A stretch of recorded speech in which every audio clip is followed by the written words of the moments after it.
Let's take a look at the timeline tool when working with the pivot table. Here's my data set, and I want to be able to answer some questions.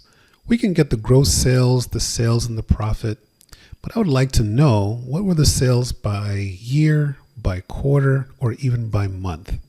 Once we have our pivot table up and running, once we use the timeline tool, I can click on the capsule, and here are my sales for 2022. If I'm asked for the 2023 sales, notice how all the numbers have been updated to reflect 2023. Well, I can take a deeper dive into 2023. I'll take a look at the quarters here. So what were the sales for quarter 1 of 2023 on my pivot table? And there you go. So let's see how we can go ahead and get this set up. I'm going to go ahead and delete the timeline here. I'm showing this because a lot of my students don't use the timeline.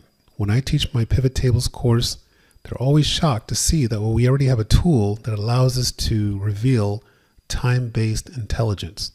So here's the actual report, and we simply created a pivot table. This has 450 records, so it's quite a bit amount of data here.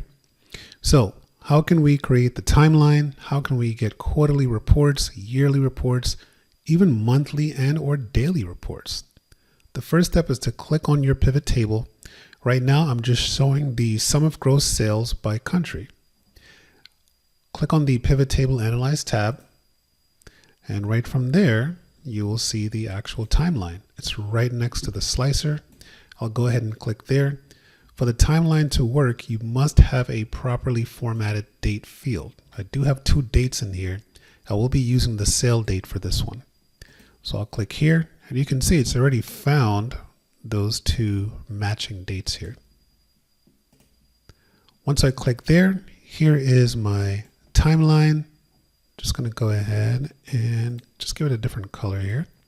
So here is my timeline. The first thing we need to do is to choose the level at which you want to analyze the data. So by default, it starts with the months. So I'll click on years, and now I can take a look at my data from 2 years. The total for the 2 years is 78 million roughly. For 2022, there are my numbers for 2022. Here are my numbers for 2023.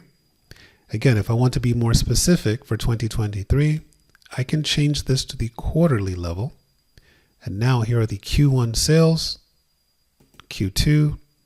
I could even drag the capsule here. Here are the first half sales for 2023. The second half, here are the second half sales. Now I can even go down to the months if I want to. What were the sales in July of 2023? 4.6 million. I can drag the capsule, be very specific, and there you go. So that is the timeline tool. So the next time you insert a pivot table, by all means, feel free to use the slicer, but go ahead and insert the timeline as well. Once you're finished, you can just click on the clear filter, and this puts your table back to normal, and we're good to go.